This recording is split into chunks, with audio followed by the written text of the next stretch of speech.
Are you ready? Think you can tell us what to do? Patient stable. No irregularities.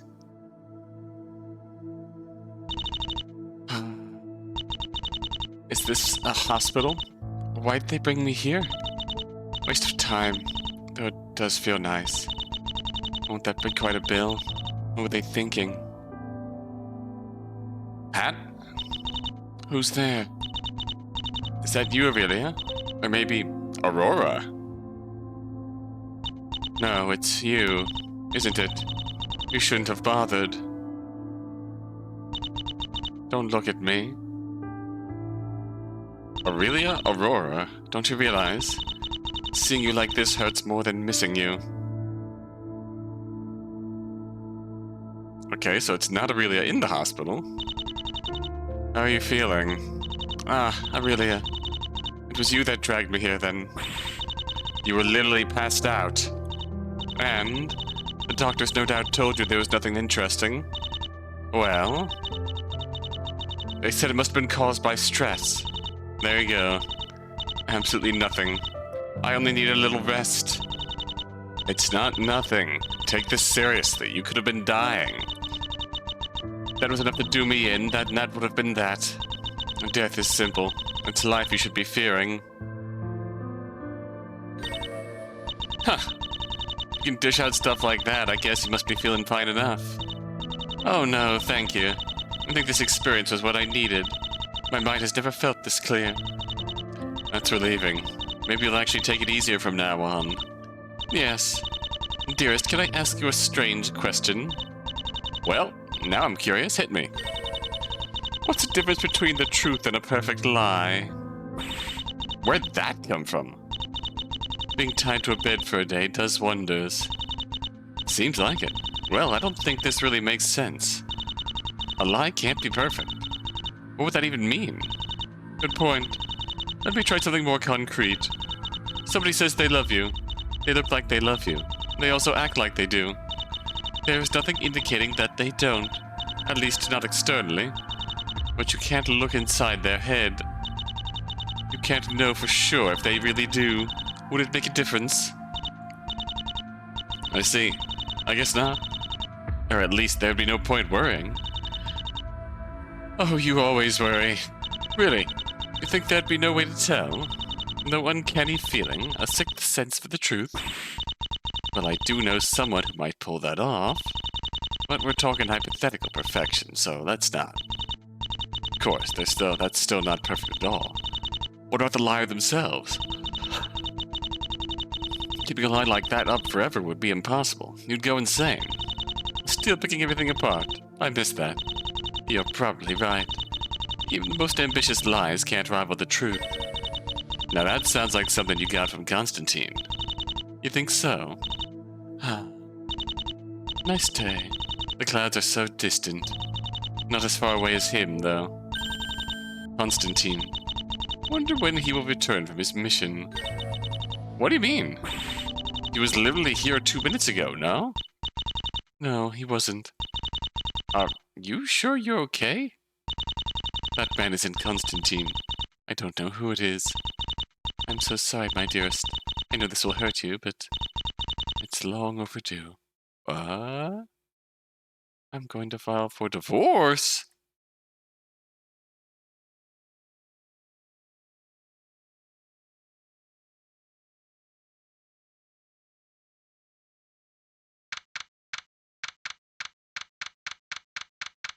I have many questions.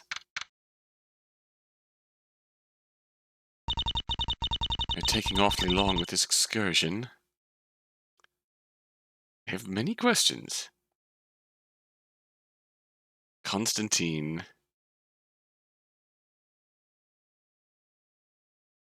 Victoria, Aurelia was married, and that this divorce and perfect lie is perhaps what prompted Aurelia's bitter turn. There's a guy in a hat who is supposedly Constantine. Looks kind of like the Shadow of the Reaper. I hope Lillian is all right. Lillian? You can hear me. All I wanted was to leave it behind. Haven't I done enough? Just let me move on already. The past is the past. I can't go back and fix it. It's like I always say. Hi! To reject the truth is like living in a card house. You might be able to run for a while, but you'll never be safe. Oh, hello! Shut up! This is all your fault, not mine. I was a victim like everyone else. Fascinating, but we both know that you don't really believe that. Otherwise, we wouldn't even be here now, would we? It's one of the two people we saw in that flashback. Dr. Lead. I'm no longer someone you can manipulate. I've changed. Aurelia, you're literally arguing with a memory right now. I'll be living rent-free in your head forever. Leave me the hell alone. I'm afraid I don't have that luxury. I didn't notice you come in. Stop thinking about unnecessary things. The trial's about to resume. Let's go. You came here to let me know that? That's usually been that guard's job, no? And how come Lillian hasn't contacted me with an update by now? If you don't already know, then you'll see. Fine. It's probably just because he's the next witness. Need to stop getting distracted and focus on handling this trial. Is Lillian gonna go on double trial for killing Lewis as a means of protecting Aurelia? If only it were that simple. Is that gonna be the angle we're taking here? Oh boy.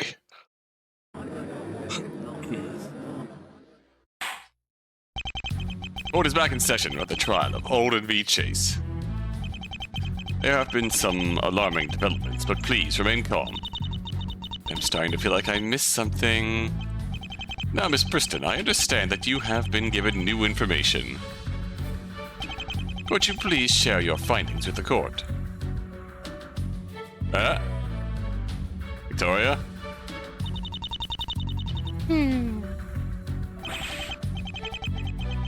Miss Preston, I understand it's very late, but court is back in session.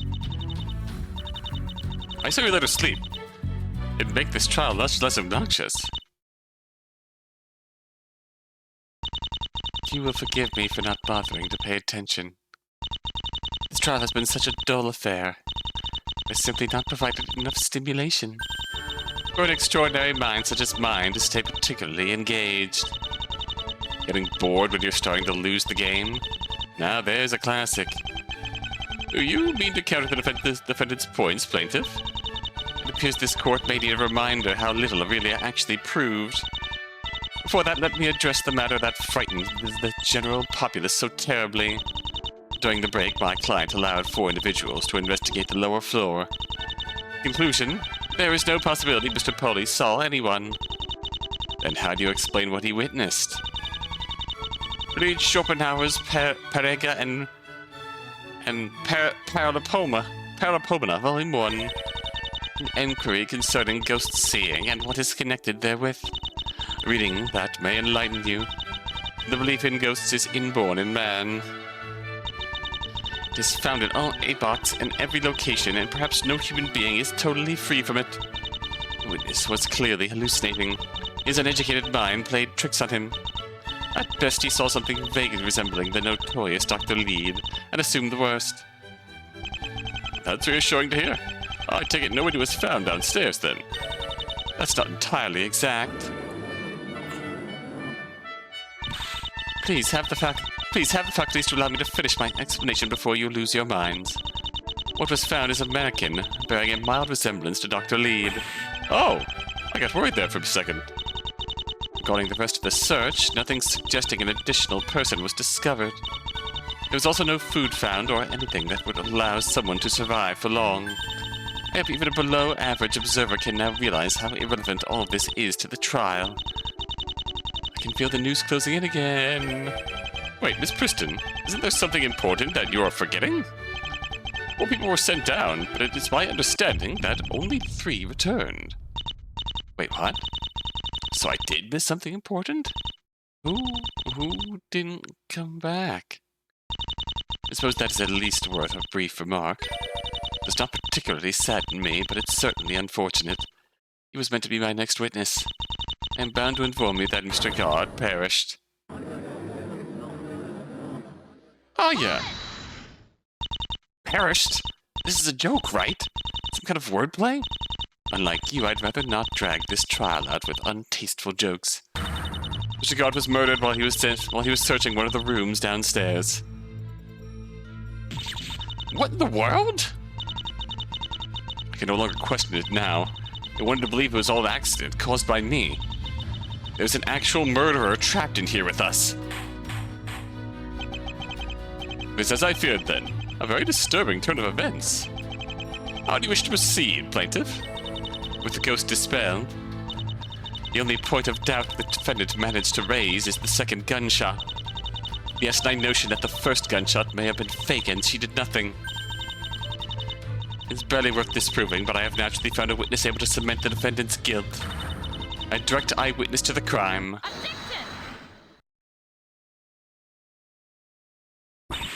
Okay, that's also hard to buy, but that's not what I wanted to object to. I feel you're skipping over something here because it's pretty inconvenient to you. Mr. Guard was murdered. You can't just proceed without going into that any further. Oh?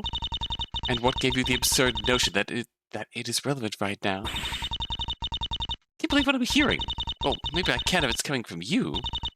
A murder isn't just a common everyday event. At least I'd hope so.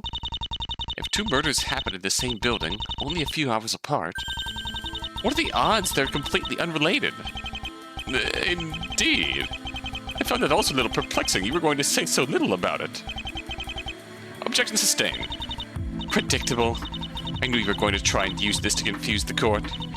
Rest assured, though, this is not going to help you in any way. Indeed, the second murder is very likely related to the first one. I believe his unfortunate demise can also be attributed to you. Yeah, you're gonna blame Lillian.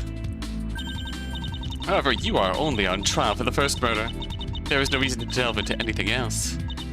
Maybe you should keep a few helpful facts in mind. 4 people went downstairs, and I certainly wasn't one of them. I was kept locked up in that side room until the trial resumed. Which does give me a perfect alibi. I could not have killed Mr. Guard. If you're going to concede that the same person is behind both of them, you can pretty much rule me out.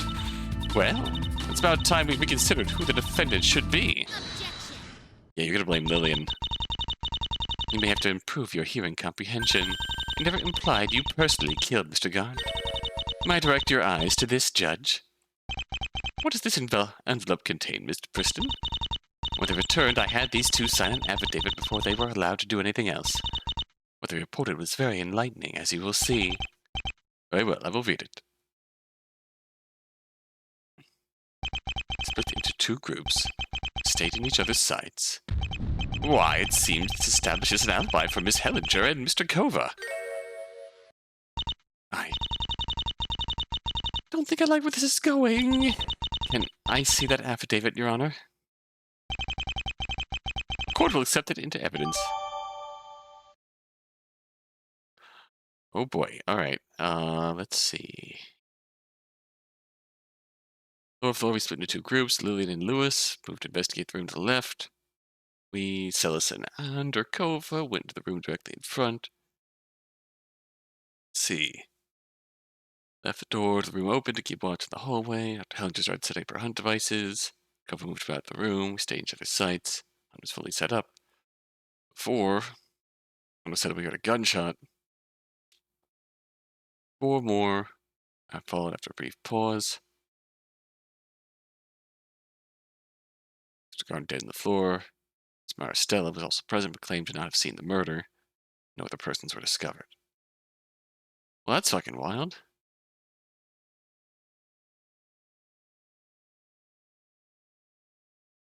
Oh, goody. 4 people were sent to an abandoned floor nobody else had access to. Two of them can vouch for each other. One of them wound up dead, clearly murdered by another. It doesn't take my genius to solve this case through simple process of elimination. Lynn Maristella is the culprit.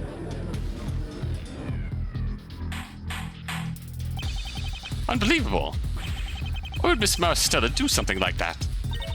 As you have no doubt noticed from numerous interruptions, Lillian is essentially Aurelia's lapdog. It's sickening how far she would go for her. She would do anything to save her beloved master. Including murder. That's patently absurd. What would be the point of this? How would killing Mr. Garten improve my position? Did you already forget the asinine argument you just tried to convince the court of? You tried to create the impression that your newfound alibi meant you cannot be the culprit.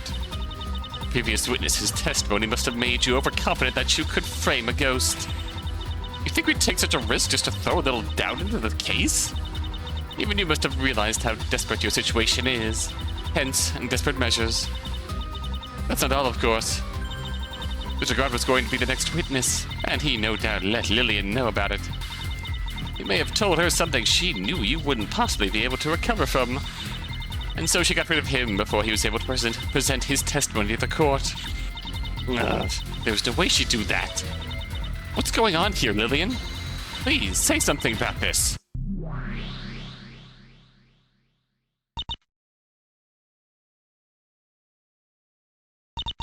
What happened down there? This is all my fault. Everything.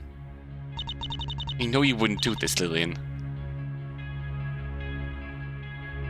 And what if I did? Huh? This is not the time for jokes. We're in serious trouble. He attacked me. It was self-defense, so it's not that bad. Are you... There's no way that happened. Okay, then I just really didn't like him. Put him down so we'd get a better guard. You're making me really worried here. Why aren't you being honest with me about this? You're not being honest with me? Yeah, good question, huh? That's what I wanted to ask the whole day. Looks like we're in the same boat now. Wait, what? I'm not done talking. Get back here. Do you need a moment, Miss Chase? Even I'm surprised it took this long for you to demonstrate you've lost your mind. Not just me. Everyone seems to be losing their minds. Let me leave. I need to talk to Lillian. I don't think so. It would be absurd to grant you the privilege of free movement. Why is this happening? It must be the influence of this goddamn lighthouse. Now even Lillian has gone rogue. Is there still a reason to keep going? Anything left worth saving? No, it's still too soon to give up.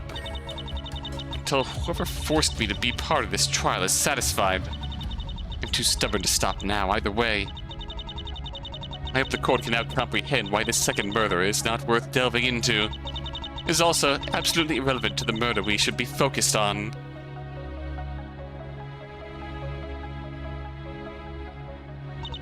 Pathetic smokescreen by the defendant and her accomplice. I refuse to waste my time calling any witnesses to the stand for it. Certainly, it seems clear enough with only one suspect.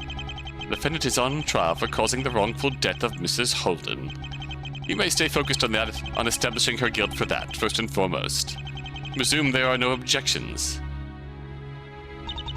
None I can think of at the moment, Your Honor. He's planning to completely ignore the second murder and focus on my guilt, it seems. I'll have to be on the lookout for a way to make it relevant, then. In that case, the plaintiff may summon her next witness. It's unfortunately still too early for... Come on! You just object to yourself. What kind of 5D chess are we playing now? Merely recalled something of importance. Dr. Hellinger provided the affidavit on the audacious condition that I also present our other findings. My client regrettably lacked the wisdom not to entertain that ill-advised request. As relevant as it would sully the pristine name not to keep this promise. Is that so? Then please present the evidence to the court. Alright. Firstly, as the layout was unknown to us, here's a crude diagram she reduced to the lower floor.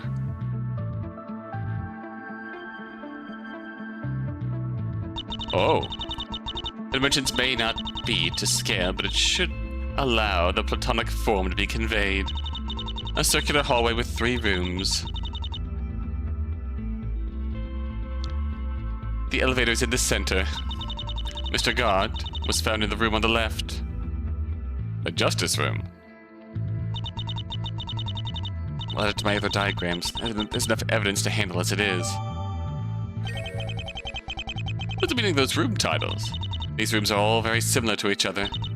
They're spacious and empty, with the only apparent use being to store random trumpery. Mainly 2 things discern them from each other. One is a supporting pillar in the center of each room. A single word was written on these pillars, respectively: injustice, beneficence, and autonomy. It appeared natural to use these as the labels for the rooms. I see. And what do these icons mean? Second asserting feature were apparently the patterns on the floor, ceiling, and walls. Each of them displayed a different symbol of what appeared to be a certain body part repeatedly. Hinky? These were also displayed on the doors leading into the corresponding rooms. Given their prevalence, it made sense to include them as well. So I have a mouth room, a nose room, and an ear room. That floor is sounding stranger by the minute. I'm allowed one question. Did the hallway also feature any strange wall patterns? I'd appreciate it if you kept your time-wasting questions to a minimum. However, your mindless guess happens to be correct for once. The boundaries of the hallways were painted on as well. What kind of pattern did the hallway have? Nothing particular was displayed. It was apparently a bizarre, distorted chessboard pattern. Whoever made the floor certainly must have found enjoyment in disorienting every visitor. Considering the candidates that might be behind this, I'm not too surprised. Alright, just 2 more questions. Shut up and listen. This was not meant to be question hour. Well, you can't just give us this map without explaining everything on it. Like, what's that line in the hallway between the justice and autonomy rooms? That uncanny head icon between justice and benevolence.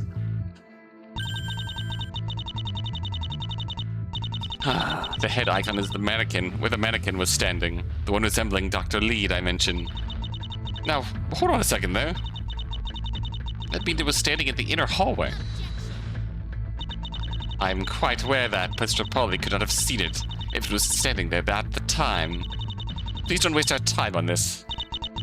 I only said Mr. Polly mistakenly thought he was tall Dr. Lead. Not that seeing this specific mannequin gave him that impression. But you very much tried to imply it. Think whatever thoughts your ignorant mind is content with. I'm moving on. While the hallway may be called circular, there's no possibility of completely walking a circle. A metallic shelf was found blocking the lower part of the hallway, as is marked in the diagram. Not a welcome obstruction. It rules out asinine ideas like someone avoiding detection that way.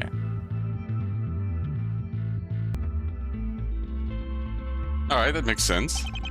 Why would a shelf be blocking the hallway? That is something even I cannot tell you the answer to. However, it certainly was not moved there just recently. In fact, it's fixed in place and it cannot be moved at all. In addition, Dr. Hellinger found quite the layer of dust on it. Dust had been disturbed on the second board from the bottom, with the imprint of a small face. A face? Wouldn't that mean someone was there recently? Not necessarily. This disturbance could be older than it looks. Dust must have been accumulating very slowly. I do sincerely hope you are right, and this place really is not haunted. Either way, the shelf is also accepted into evidence. Alright. Some very uncanny details, but I'll have to bide my time. So, can we get to the actually important thing? Get the feeling you want to avoid talking about Mr. Guard's murder. There's no way Dr. Hellinger failed to investigate the body and hand you an autopsy. It takes a special kind of Philistine to waste my time with questions and then demand I make haste. This is the autopsy report you are so desperate for. As you can see, he has been shot several times from the front. Thought the only gun was brought here, but that was brought here was for the defendants.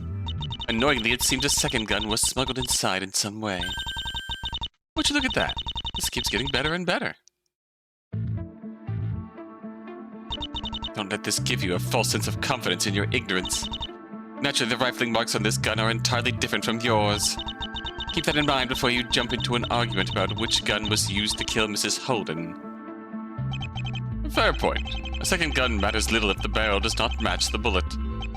The court accepts all of this into evidence as well.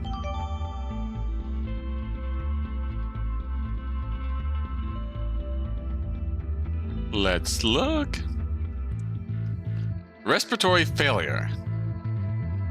April 5th, early morning. Gunshot wound in throat. Blood damage trachea, blood entered airways. Clothes and bruises indicate a struggle. Subject wore a bulletproof vest, hit by 4 bullets. All 5 bullets are 99% matched to the gun found on the floor nearby. Others lying face up near a broken display stand. Base of the stand is damaged. With the black panels coming loose, plaque on the front reads, "Only draw this weapon if you are truly prepared to kill." Locked glass case is placed on top of the stand. It's empty. The block is engaged, but the glass is broken. Glasses below the subject raised likelihood it was broken before she died. Small trace of Melanie Holden's blood was found on one edge of the case. Extendable baton was found lodged underneath the body. Retracted state. Inside of the extendable parts has traces of blood and a small ink stain. Blood determined to be the subject's. Well, that's a fucking lot.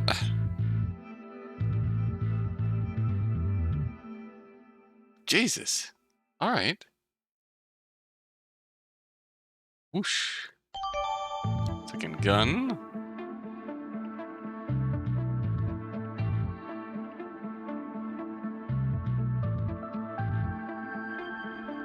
Melanie Holden! The fuck?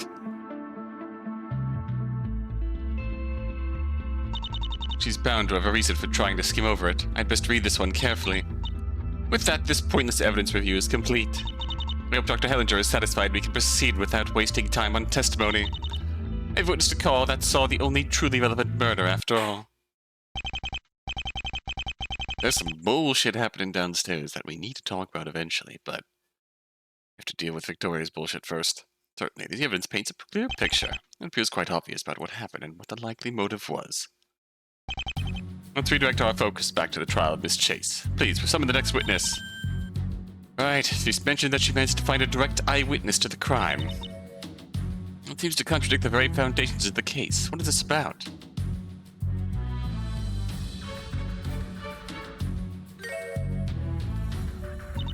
Name and occupation, since the masses will insist. I want to interrupt, but I don't see anybody. Figured you didn't actually have one. Fetched by witness something to stand on. What? Child? What? What are you? What are you? That's more appropriate. Now, please, provide them your name and occupation.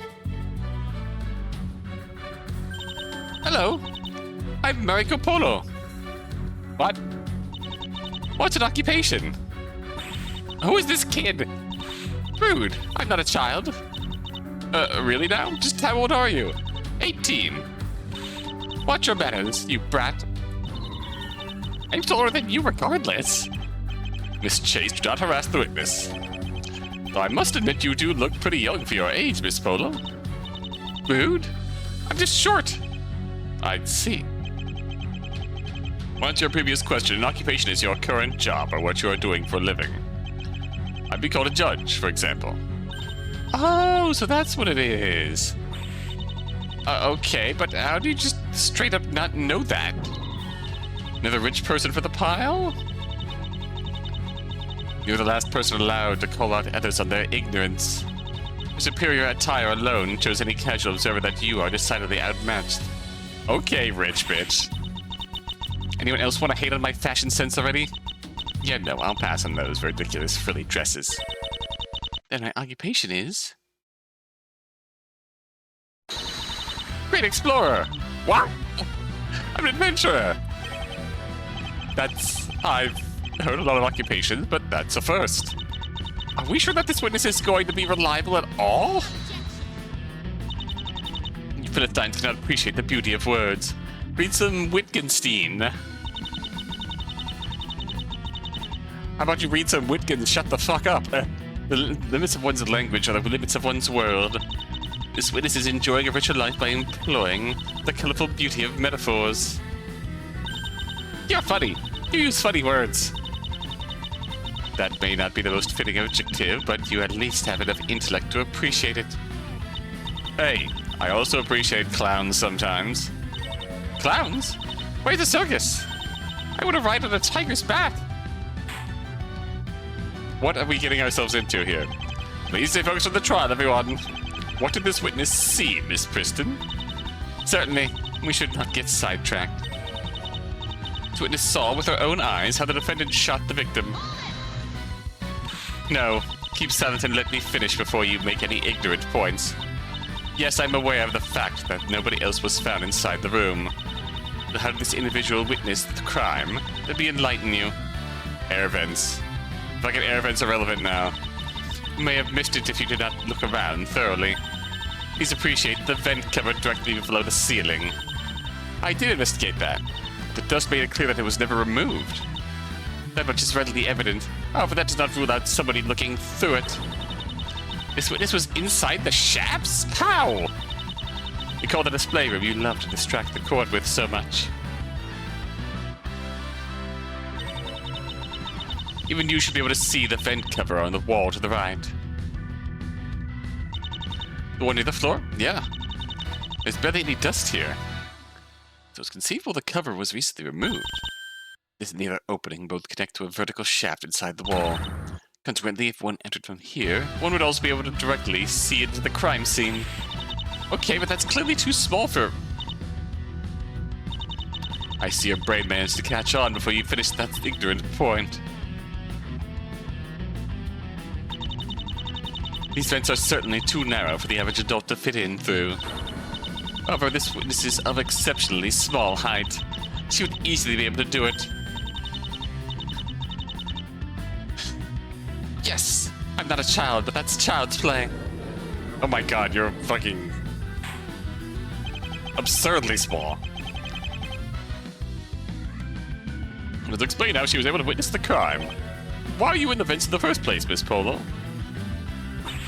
Oh, you're talking to me? Yes! Well, yes. Is there any other Miss Polo here? Don't call me Miss Polo. It's weird. Makes me feel like I'm my mom. What would you like to be called, then, witness? Her Royal Highness Miss Mariko No, we're not doing that. Fuck off. Afraid this court is not authorized to hand out such titles. Boring. They just call me Mariko. Very well. If the witness's request, we will refer to her by her first name instead. Can't tell if she wants to be seen as a child or not. You still didn't answer this question. Just what were you doing crawling around those vents? Market was boring. I didn't want to watch. I explored the area. You went into the ventilation shafts. Just to explore. Of course! I'm a great explorer! You realize those rooms were all off limits, right? Who are you to tell her that? Okay. Valid point. You're rude. You did much worse things. Well put. Please share your enlightening observations with these average minds. Oh, good God. I'm going to hate this. The cave adventure. Boo. I wanted to explore the tunnels because I was bored. Then I heard a noise and took a closer look from my cover. The villain searched for something deep inside that lair. Meanwhile, the merchant entered with a knife and closed the door behind her. She tried to be sneaky, but the villain noticed her. The two started a fight. The villain made her stagger back. There was a loud noise and a flash, and the merchant collapsed. That's all I know. I was so shocked that I fell down.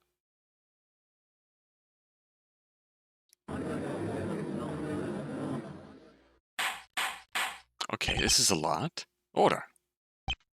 Why, if all of this is true, Then you directly witnessed the murder take place. Why did you call this witness right away, Miss Preston? Had I been aware of her at the start of the trial, I would have certainly chosen to do so. Surprisingly, even I do not possess the power of omniscience. And she only approached me during the last recess. Oh, I see. You have hopefully appreciated the fact that the victim was shot and fell during her fight with the defendant. Mr. Warner, she pleaded the fifth. Since the door was closed at the time and there are no other openings, any notion of another shot has become absurd. It was absurd to begin with, but some people always need more convincing. Well, she described more or less exactly what happened. Can I make any use of this, I wonder? Marika, was it? How come you waited this long if you straight up saw me do it? I thought it would be better to not get into trouble. As I did wander into the forbidden parts of the land and heard that makes people angry. The detective and the princess were already on the case. It looked like they caught you without my help, villain. Prefer not to be called a villain. Kind of prejudicial, no? But you look evil. If I had to cast you in a game, I'd totally make you the final boss. Well, that's flattering. That's flattering in some way, but, Are you going to be mean to me? Mean people suck. That depends entirely on your answers to my questions. Liar. I saw what you did to the last witness. I came here to put a stop to this, you villain. I'm just a tiny bit scared, so I'd prefer if you stopped being mean without a fight. That last one was entirely on the witness, though. Miss Chase, you are going to be nice to the witness. I will not tolerate any pestering. I literally didn't do anything yet. We'll see how it goes. Let's start the cross-examination. Oh boy.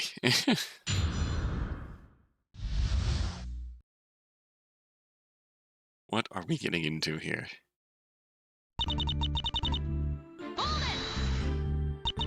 You must have known what to expect with an auction.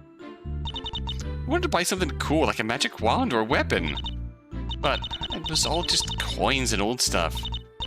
Who invited you? Well, you're just getting to a weapon when things just got cut short. Which begs the question, when exactly did you remove yourself from the auction? There were 3 witnesses observing the hallway during the break, so I got bored after the first 3 items. Typical. Today's youths and their lousy attention spans. Seems like Mr. Dow is doing better, at least. So you meant to say that you stuck into the hallway during the ongoing auction? Yeah, nobody really paid attention. I didn't attempt that because I was sure people would see someone standing up. Someone this small might actually be able to slide down without anybody noticing. And, did you see anything amiss when they were in that hallway? Or the display room? Amiss? I didn't see any women. No, I mean, anything suspicious, like something that's out of place. Guess it looked normal for the museum. Didn't notice the hole in the window, then? I didn't see that. It was covered by the curtain. It's a shame, it looks fun. Do you think we can jump into the ocean from there? No, you will die.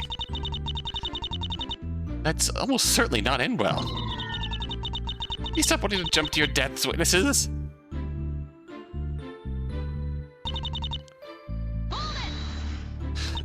What kind of noise did you hear? It was like rustle, rustle, thump, thump. That does not really tell me much. It's no surprise with your lack of imagination. The witness heard the sound of you clumsily fumbling around the study. Yes, it was her. You're clumsy. It was so loud.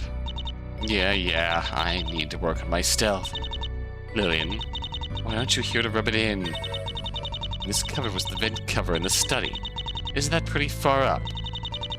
That's child's play for an adventurer. I just climbed up. Impressive. And this cover, just how much can you actually see through it? The gaps are not large enough for a bullet to pass through. Just to preempt any asinine ideas you might have. I wasn't thinking about that.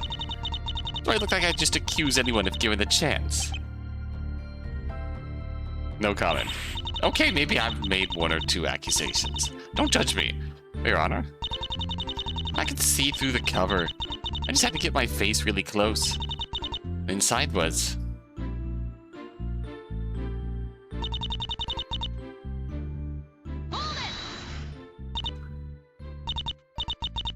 I mean, that is what I did. I doubt I can really question anything here. I take it that was definitely me you saw. Stupid villain. There are no other villains here. What about... previous witness, Mr. Neeland? He did turn somewhat villainous at the end. That's not a villain. That's the devil. Oh, yeah. This childish exchange is decidedly a waste of time. Is that really all you're going to ask? Must be some of the interesting points. What was this villain looking for example? That's probably not that relevant, ultimately. Oh, please, I doubt it's less relevant than your excuse for a question. Go ahead, Mariko. What do you think she was trying to find? A book, maybe? Or a document? I kept looking at the bookshelf at the stuff on the desk. Maybe there's a hidden treasure map. Very enlightening. Well, really? Is she correct? On the right track? At least you are intelligent enough to know when to stay quiet. What could be worth all this trouble? Quite wondrous. Can I proceed with my cross-examination? Thanks. Oh god. She closed the door behind her. Did you see her lock it? I don't know. Her body was in the way. I only saw the hand that held the knife. So she wasn't able to tell if the manager merely used the handle or also turned a key. The manager locked it. What happened to the key? If she didn't, then who managed to lock it? Guess this won't help me narrow that one down. Oh well. What about the knife? Was she holding it ready to attack me? What? She gripped it like a knife. Doesn't that seem a bit hasty to you? She had the best knife. She had the knife ready before even confirming the situation. Your desperate attempt to spin that in your favor won't be effective, Aurelia. She knew there was an intruder in the room. Keeping a weapon ready is the bare minimum of prudence. She's right. You could never go on an adventure without a weapon. It didn't help her.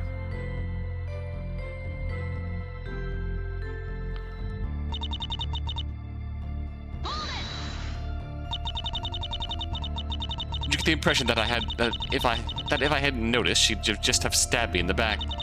That sounds mean. She held the knife pretty high. Maybe she wanted to do that. Pure speculation. She may have simply intended to threaten and restrain you. That's true. Maybe she just wanted to tie you up. Kinky. Let me ask something else. Who attacked first? I think the merchant started it. An amicable reminder that you are still the aggressor in this scenario. Do not seriously believe that you can trespass, pull a gun, and still claim self-defense. Now hold up. Surely that would not give her a free pass to attack me. She didn't even ask me to leave first or anything. Did the defendant and victim exchange any words, witness? Yeah. She asked the villain to surrender. But, oof. She did actually ask me that. It felt like she just wanted me to drop my guard so she could stab me. Oh, God. And the defendant drew a gun in response. It appears clear who escalated the situation. How did this altercation end? Well, that did yourself no favors, Aurelia. Millard made her stagger back. Loud noise flash. Merchant collapsed. What kind of noise was it? You're not that stupid. Stop pretending. Oof! It was a bang! Just making sure. You didn't say you actually saw me firing the gun, you know? It was a fight, and the merchant blocked the view. But what else would make a flash and a bang? Glad you asked. I'll tell you what else.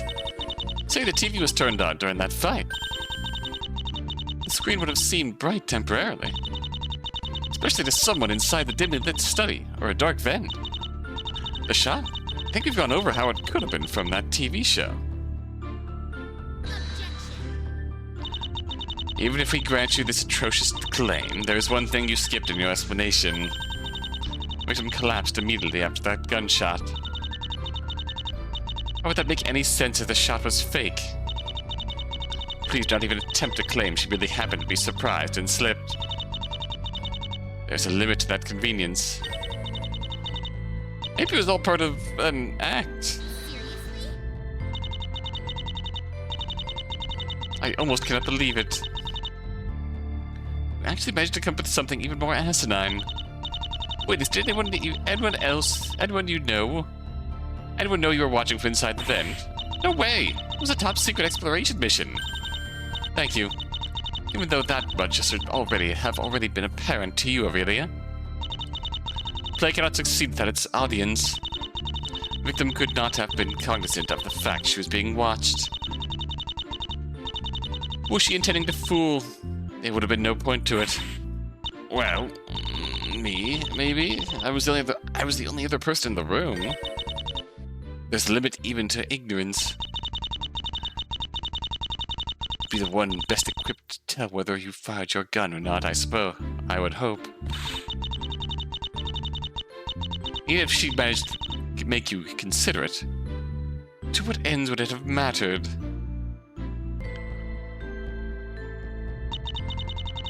The only conceivable plan would have been to frame you for her own death. Yet for that, fooling you would not have been necessary. If that had been the whole intention, she could have simply shot herself in your presence. Nobody would believe you. I hate to say it, but she's right. The point was to frame me. There'd be no need to also make me believe it. Unless you were aiming for a truly perfect crime for some reason. What's the other murder weighs on my mind? It seems I'll be stuck with this for the time being. Victoria's strategy is obviously to dismiss that incident and keep me focused on establishing my guilt. I'll have to wait for a way to force her hand. So what do I do about this? I thought an eyewitness would be bad, but maybe I can use this to spin things in my favor.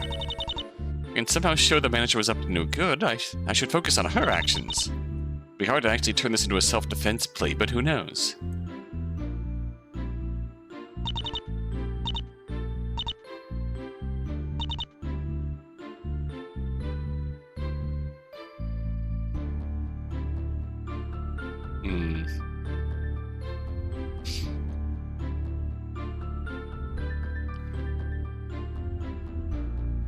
You should enter with a knife and close the door.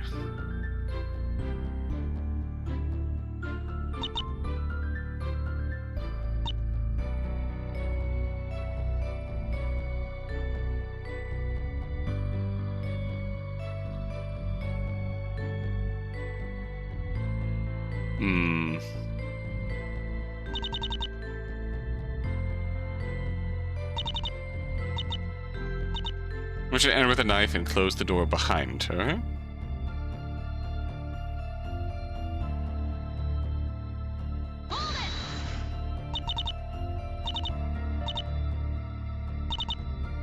Her hand had the knife.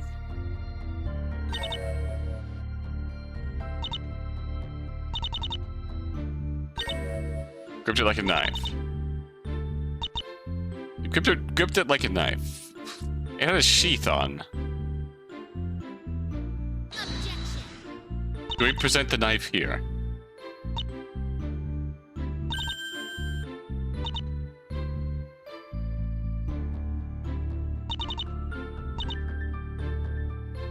Could be a simple case of misremembering, but we'll try it.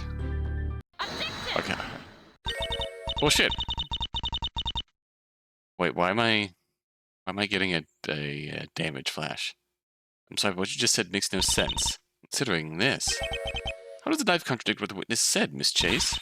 Does not. She just blindly presented the knife because the witness mentioned it. Oh, you cheeky bastard. You're right. It doesn't contradict the statement on its own. This issue will become clear once you combine it with... Oh, no. What?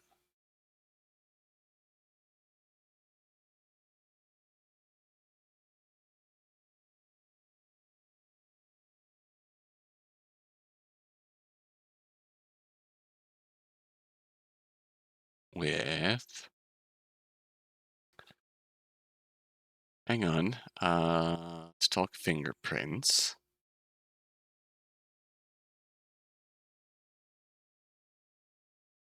Only hold in right hand. Lock. Also mention locking the door. Ability to hold in right hand later.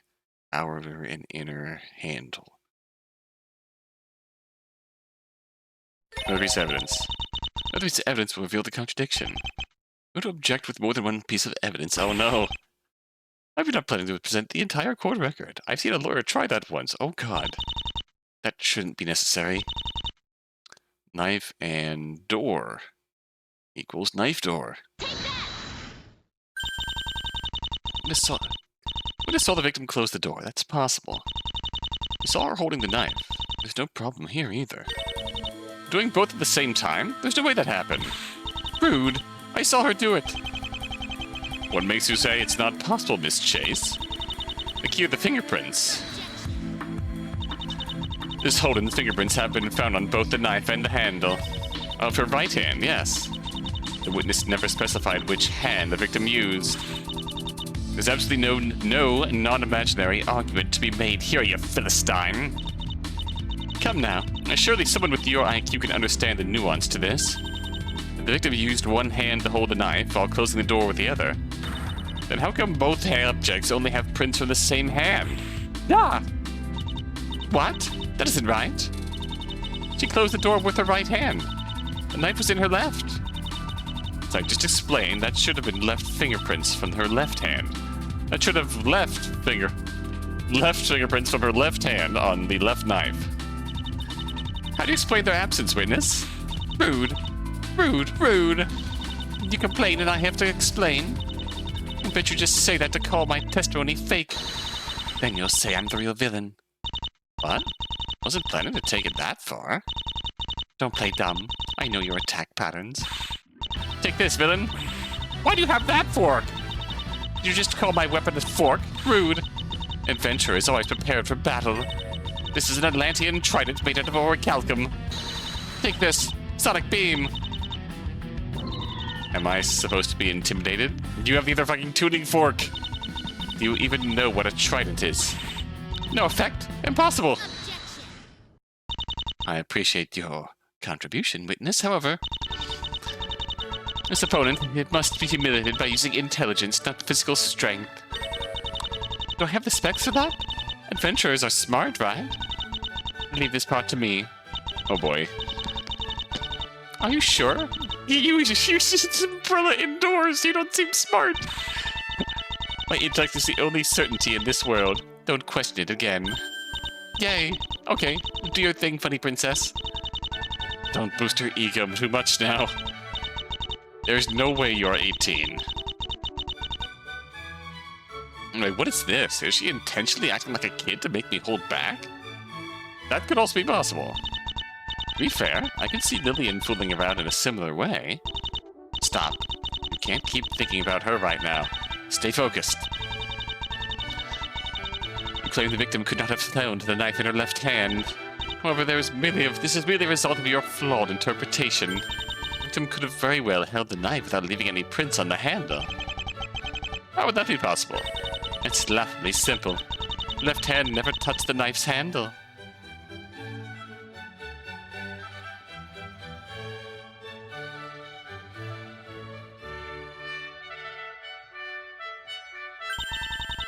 The knife was still within its sheath at the time, which she could have gripped instead. Now hold on. That would have left her prints on the sheath, surely. One would think coming up with so merely outlandish theories would have trained your imagination. Alas, it would seem there is still more work required. Take any similarly long, flat object. Perhaps one of those popular distractions, a smartphone. Realize that you can hold such an object in your palm without fully closing your grip. Fingertips would not even come into contact with the object. Ooh, savage. The victim held the sheath like that in her left hand, and then pulled out the knife with her right.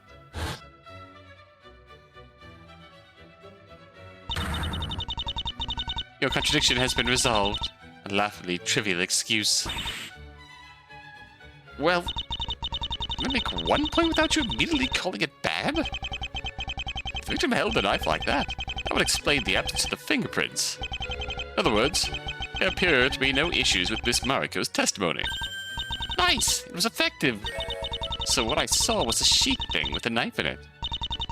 That makes sense. It looked a bit weird for a knife. Does that mean she goes to prison now? With your testimony established, we are certainly moving closer to something like that. I might just call it right here. Not good. This misunderstanding only happened because Miss Mariko failed to mention some crucial parts. Never mentioned the way the knife was held or how it swapped hands when drawn. You should give a clearer testimony about how the fight played out. Wow, you didn't ask. This is it. Wow, you didn't ask. This is your own fault. Your stalling attempts are beginning to become more crude, Aurelia. I almost didn't think it possible. Accept the reality that you were seen and there is no possibility to argue your way out of it.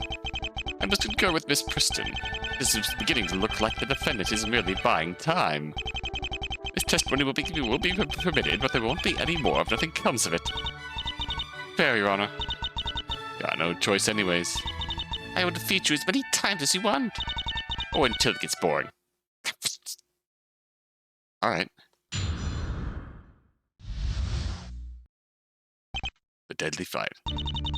Like the princess said, Merchant held the sheath thingy in her left hand. She put it in her pocket and tried to be sneaky, but the villain heard her. There was an intense standoff. Everyone gave their battle speech and the villain drew her gun. Merchant closed in with her weapon. The villain dodged the first attack and blocked the second. This made the merchant stagger back. Then she was shot and fell, defeated.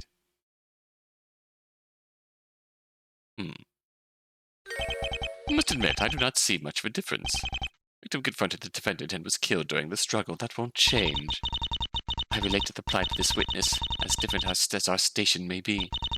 You should be grateful I am benevolent enough to teach you this valuable lesson, Aurelia. If I aim to avoid boredom, I evidently should have never participated in this farce. I don't know. Things should be about to become really interesting. Calling this witness to the stand might have been your biggest blunder yet, Victoria. Those proclamations hold little value uttered by someone with your level of understanding. I'll make you understand soon enough. This testimony is blatantly at odds with the court record, and I intend to make full use of it. Blatantly. Alright, let's see if we can get there before the end of the video. Could have been more clear about that from the start. You didn't say it was important. It's your fault. Putting that aside, did you truly see the victim pull the knife on the sheath as described? What? She pulled out a knife. It's not complicated. Right. But was she holding the sheath in the left hand and pulled it out with the right? You're only talking about the knife to distract from your gun. That may very well be so. Bill, please answer a question. I only saw the merchant's back. Checks out. Given the layout and where the vent is, I did see the knife in her right hand after she did it. She must have pulled it out of the sheath in her other hand. Simple logic would dictate so. Well done, Miss Mariko. I learned how to fight the villain. With logic. Oh boy. I have to prove every single goddamn step and this gets full marks? Jeez, Victoria.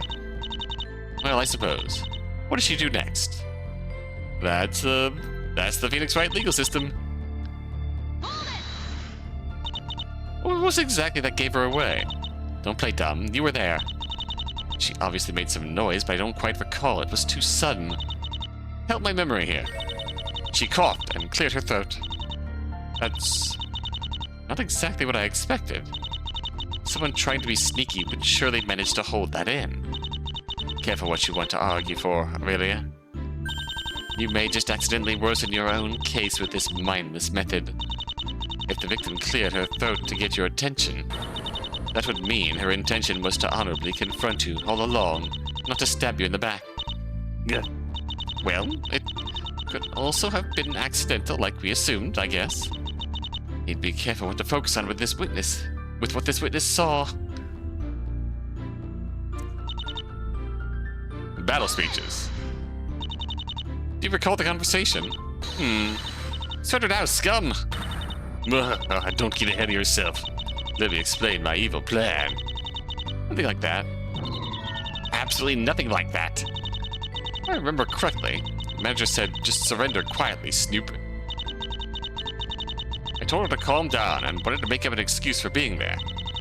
I doubt the contents of that conversation would help me much, though.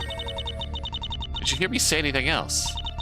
You didn't refer to the victim as an old crow, right? That did happen. Did you actually see me move my lips? I didn't hear that. That happened after the fight was over, right? The gunshot surprised me. I fell down the shaft and passed out for some minutes. Must have missed it. That's unfortunate. Hope you're not hurt. Don't feel sorry for me. I won't be sorry for you. You started fighting with the merchant. I saw it all. So we won't gain anything from that. On the first attack, block the second. There we have it. She attacked first. Yes, after you illegally entered her property with a gun. How many times do we have to revisit this point before it manages to reach your hippocampus? As expected, arguing for self-defense will be challenging. You said I dodged and blocked. How did I block? With your arms? Against a knife? You pushed forward so her arms bumped into yours. Right. So I really tried to block her arms from swinging with my own arms. I didn't try to grab or shove her, or otherwise fight back violently, no? That's because you had a gun. You're waiting for a good chance to shoot. That's why the fight ended so fast. I mean, if the gun was out, that's going to be a very tight argument to make. If the gun was out, and she was charged in, and you had that physical struggle, it's going to be hard to make that distinction between,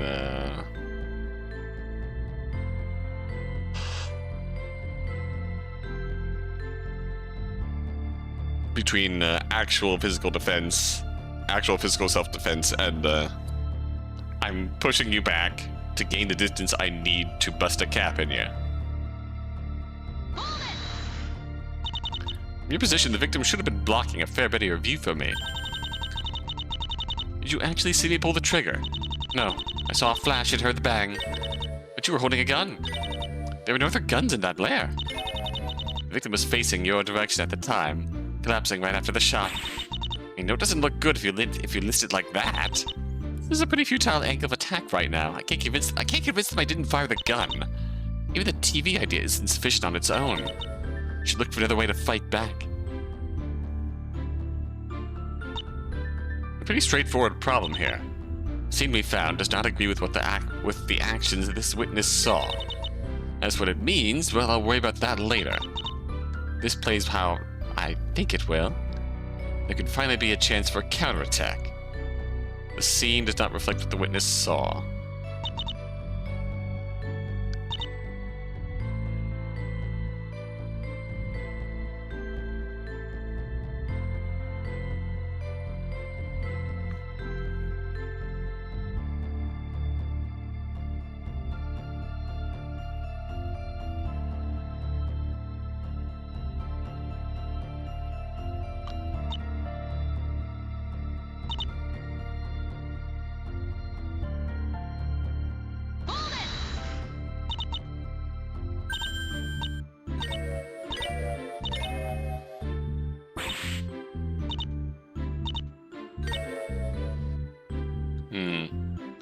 Game is telling me this is okay.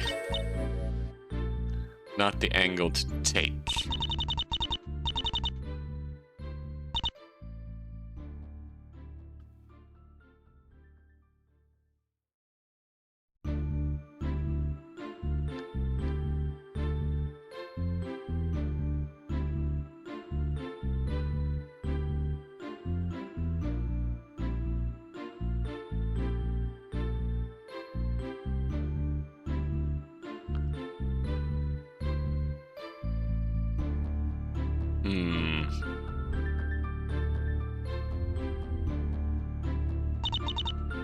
Tense standoff, then drew a gun.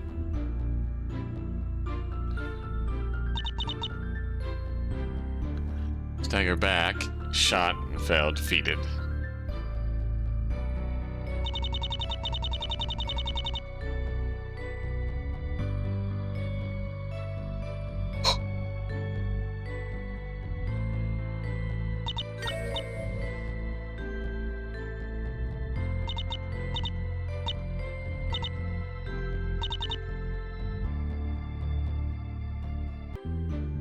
Okay, it's... So this is another nitpicky contradiction, but... She's insistent on... the scabbard being in her pocket. But it was tossed to the side. This is another one that's probably not going to get us very far, but... She pocketed it. The sheath, I presume. By the way, that can't be right. Stop interrupting me. Who do you think you are, you little twerp? Who are you to call... I'll just get to the point. Victim did not pocket the sheath. It was found on the floor, not in the victim's pocket. You complete imbecile. It could simply have fallen out. Victim's clothes only suggested a very minor struggle, which matches what this witness just described. He took a couple of swings and fell over. That was it. Things don't just conveniently fall out of pockets. Otherwise, this key should have fallen out as well. What evident desperation to try to insist on such a thing? What do you think you're getting from this? It's a discrepancy on a level that can simply be ignored. Actually, not wrong. Absent any other explanation, you are forced to accept it as fact. Request for another explanation received. Be ready for it. Do it then. I'm ready. What do you think I'm about to do? Accuse me of being the bad guy. That's your plan, right? Just wanted to stop all the fights. To go home. If you can't help it, then do what you must. Well... And you're asking so nicely, I'll go right ahead and say it. We can do it. We can accuse her of being the victim. The villain. I'm not... You didn't actually see her put the sheath in her pocket, did you? Rude. Of course I saw it. Won't allow you to pull this asinine move again. This witness readily admitted to trespassing. There's no reason for her to make up a testimony like that last one. That inconsistency hardly discredits her completely. Well, yeah. This one actually saw things. She got too many details right. I'd like to ask the witness a simple clarifying question that should clear this up. Very well. Feel free to ask your question. I do trust you're going somewhere with this, Miss Chase. Those are not the eyes of a man who has any faith in me. Oh well, just to clear up this reason for this confusion. Miss Mariko, what is it, villain? Please be honest with me. Oh boy.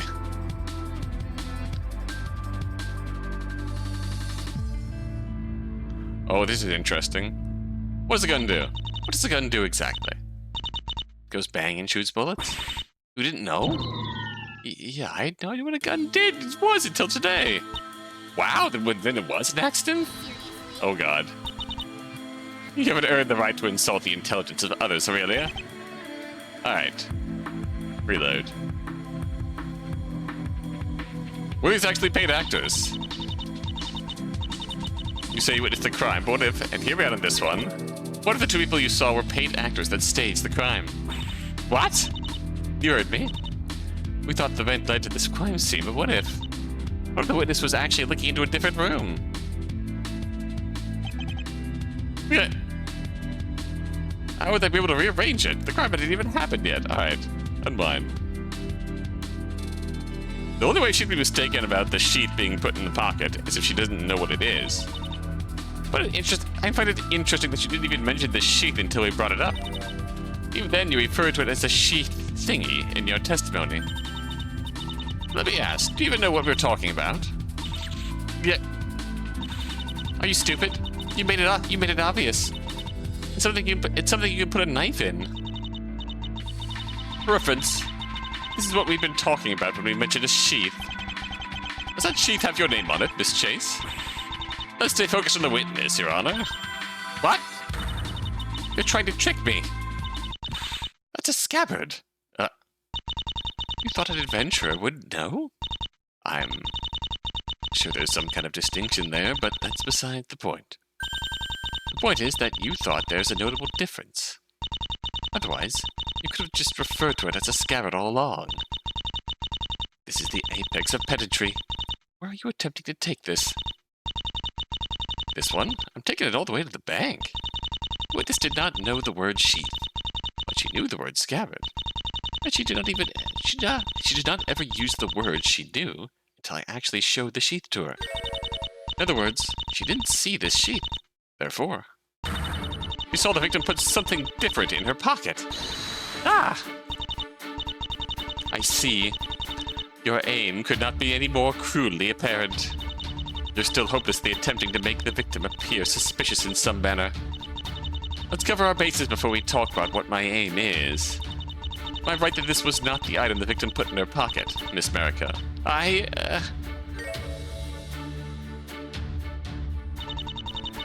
didn't mean to lie. It wasn't that. It was more shiny. I didn't see what it was at first. I assumed it was the knife, because she held that later. That makes sense. When you called it a sheath, I thought it made sense. It's not my fault I got it wrong. Why did you simply ask what a sheath is, Miss Mariko? Because I thought if I asked too many questions, the villain would call me stupid. So I tried to figure it out myself. If you watch this trial, you should know there's no such thing as a stupid question. No, all of your questions so far demonstrate precisely the opposite.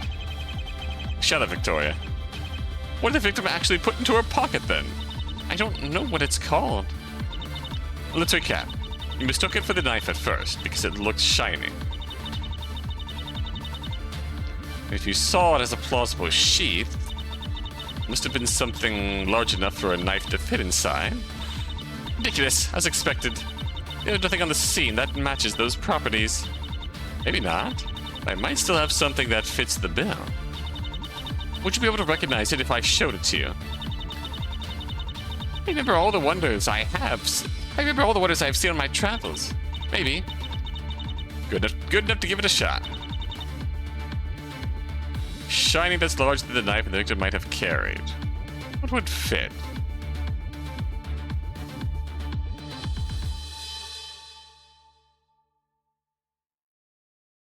Tuning fork? With this? What? No.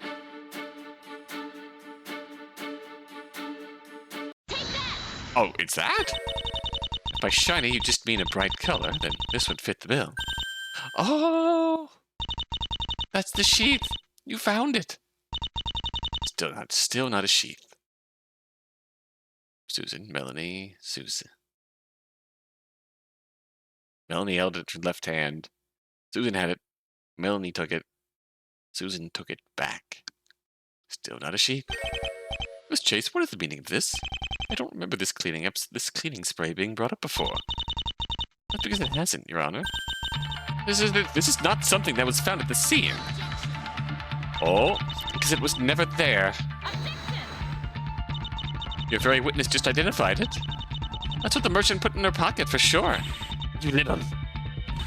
Stop talking about unnecessary matters. Ah! What? Now even the princess is rude. You've discovered who the truly rude one was, Mariko. It appears she is quite certain about seeing it. What could have happened to it? It's pretty obvious what must have happened. This cleaning spray should have been in her pocket during the investigation. If it wasn't, that could only mean that somebody removed it. That would appear to be the only way to explain it. Which means... Wait, but then somebody... That means Susan knows more than she's letting on. Yeah, this is by no means to be taken lightly. Somebody tampered with the crime scene. I see. This is the angle you are attempting to choose. That's quite serious if you are correct. Do you know who took this spray, Miss Chase? Any accusation you make had better be supported by facts. The facts are pretty straightforward. I'll be happy to tell you. These papers removed from the scene by this person, Susan. There's the opening I was hoping for. Why would I limit myself to the victim? Your target should have been obvious from the start, Victoria. Susan Holden. That's what removed this piece of evidence from the scene. The plaintiff? The maid was a bad guy all along? What a twist! Marika, please. I've softened on you a little bit. I suppose it's only a matter of time before you would try something like this. I find it hard to believe that you are 18. You have absolutely no basis for this asinine claim. False. Fingerprint testing. Oh, this is a losing battle for you, because this one couldn't be any more based. Based? That's so based. Miss Holden is literally the one who dropped this. Her fingerprints are all over it. You have no evidence for the claim that she lost it. You seriously think we will simply accept your word for it? Her fingerprints are on it because she used it during the auction to clean the items for sale. Nice try, but that's meaningless. Your detective friend is capable of determining in what order fingerprints got on any object. She determined that Miss Holden touched this spray after her mother held it. This witness confirmed when the victim held it last, which proves that her daughter handled it after that. Recall what the first three witnesses said about what happened inside the room. When Miss Holden entered the study, she was the first to get close to the body. Meanwhile, everyone else was mostly occupied with me. It was a solid opportunity to remove something from the victim's pocket. Oh, the evidence is convincing. It appears there is little doubt Miss Holden took it. But why would she do such a thing? Perfect question, Your Honor. Just why was it necessary to hide this from us? Will you stop with this nonsense already? There's absolutely nothing here, and even you know it. And if she took it, of what consequence is it? Her mother had died moments ago. She likely grabbed it without much rational thought. To call it tampering is vastly overstating a tolerable mistake made by my grieving client. Well, that's true. She could have simply taken it by accident without any ulterior motive. Given the circumstances, it would certainly be understandable. Are you really going to blame someone who just lost their mother, Miss Chase? That sympathy card might have worked on me if she didn't choose to arrange this trial. Think you can corner me, you've got to be prepared for me to fight back. A simple mistake. That's rich. This was intentional tampering, Miss Holden. Miss Holden thought it necessary to bend things in her favor. So you have no qualms about insisting on this. However, it's unclear to me what exactly she meant to conceal with this act. It seems rather inconsequential whether the victim had that cleaning spray with her. I disagree. It's quite significant. You have to ask yourself why the victim bothered to bring cleaning material to this confrontation. Doesn't it strike you as something that hinder you more than help when confronting a trespasser? Well, it's true I can't think of a good use in that situation. Right.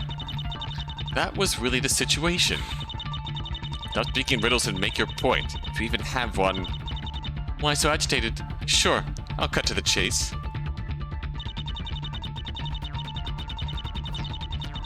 I'll cut to the chase? Aurelia Chase. I believe the victim brought this spray to the confrontation for a very good reason. The blood. She was going to kill me. Dr. Hellinger had some interesting things to say about this kind of spray. Apparently, it's capable of messing with luminal results if blood is erased with it. So it's perfect if you want to throw off forensics. I submit that the victim intended to clean up some blood with this. Clean up blood? But the victim is the one who died. Obviously, she wasn't planning on dying, Your Honor. What she planned to clean up with this was my blood.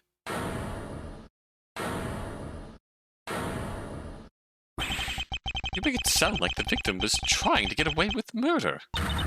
You heard me. The victim in this case was far from innocent. From the start, she meant to attack and murder me. I expect something like this from you, but that does not change how asinine the argument is. The victim was simply defending the property against a trespasser. It's futile to try and turn this into anything more. There is no conceivable motive for her to murder you.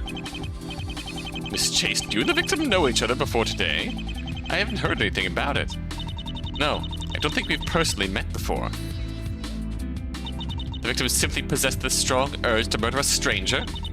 If that's not what you are trying to propose, I'm inclined to agree with Miss Preston. The victim didn't even know you. What motive could exist for her to kill you? Is it time to start broaching the subject? Finally. It's time to go on the offensive. The victim must have had some reason to attack me. There must be something connecting me and her. I think I know what it is. It's the damn thing this whole case revolves around. Saying that I was a stranger to Mrs. Holden would likely be incorrect. This piece of evidence proves Mrs. Holden knew who I was. The article... Where's the article? There you are. 4 years ago, this newspaper was published. Yet, this is unfortunately not the first time you have shown this to us. Are you going to be baselessly suggest the victim may have seen you on TV? Nope. This one's much more straightforward. Look at the main article. Ah, yes, this is what exposed Dr. Leeds' evil deeds. I do not see how that is relevant to what we are talking about. Take a look at who wrote the article, Your Honor. Aurelia Chase! It was you! Bingo. Well, I guess it's technically true. This article may impress the average observer, not that I would consider it a notable achievement. It's inconsequential to your argument regardless. The newspaper was found in the victim's office on her desk. Must have left quite an impression if she kept it around for that long. She would obviously know who wrote that article.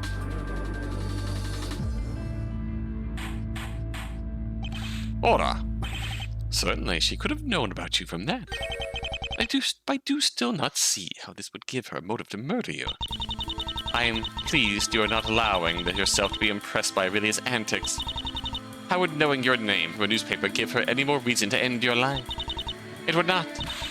They never write anything worthwhile, but nobody hates the press to that degree. Fair point. I'm getting to that. Well, got no proof about her being a member of the JP Corporation or anything. So the revenge angle is out. Odd, but I think there's something else I can use. Just the thing to continue this through character assassination. Hell yeah! Give you that. On its own, there's no motive here. Consider this, the fact that I'm an investigative journalist might have been troubling the victim. Holden's business history. Nobody would just murder a random journalist they've heard of. Still, it's a little different if we keep in mind what happened today. The fact that I came here, was looking around her place for some reason, well, anyone would be a little troubled by that. It went beyond simple concern in this case. But to explain, we have to look at Miss Holden's history. Wonderful. Are we honestly willing to endure this stalling? I will allow you to explain, Miss Chase. I'll stick with what is relevant. No pointless elaborations. No worries. I'm good at cutting to the chase. It's my name after all. Hell yeah. You need to start using that as your catchphrase. Why did I say that? I hate myself for saying that. Right, so there was something pretty unusual about Mrs. Holden's businesses. She seemed to be remarkably unlucky with her tenants. You're the worst example, but this apparently wasn't the only time. Word has it that Mrs. Holden was on quite the streak for housing criminals. Unbelievable! What are the chances of this? I'll tell you what the odds are, Your Honor. Odds are these were no accident. It was her whole deliberate business model. Oh boy. What in the world? Wait, so who's the bad guy now? She did seem kind of shady to me. Yeah, I mean, the way she sold that murderous possessions, pretty morbid. What does that make you? People that came to buy said possessions. But my point is, I mean, they surely would have known this history of this place. Consignment sales are going to be consignment sales. My point is clear now. Mrs. Holden knowingly profited from renting properties to criminals. Her career would have been the least of her worries if this was proven. She would have been criminally charged herself. And then who does she see among the guests? A journalist who clearly wasn't here just for the auction. Not just any journalist. The one who had managed to thoroughly expose every last crime of one of her tenants. Mrs. Holden must have concluded that she was next on my list.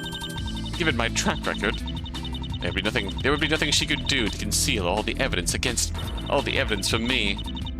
She only saw one way out of her crimes getting exposed, to get rid of me before I was able to do so. So to make sure her crimes aren't exposed, she intended to kill you first. Let the record show that it seems like Aurelia is way more gray in all of this than the argument she's making right now. As much as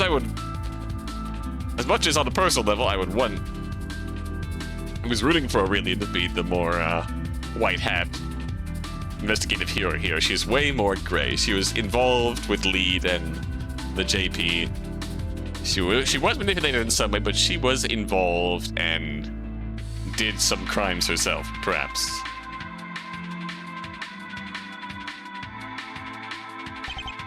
I must ask, what was its reason? Was this the reason you went into the study, then? To find evidence against her? I still choose not to testify. Point isn't whether I was actually looking into her, though. As long as she assumed that's what I was doing, she would have had a motive regardless. Susan? Susan. How do I put this best? Let's see. Pure slander. Noted. See you next time for this confrontation.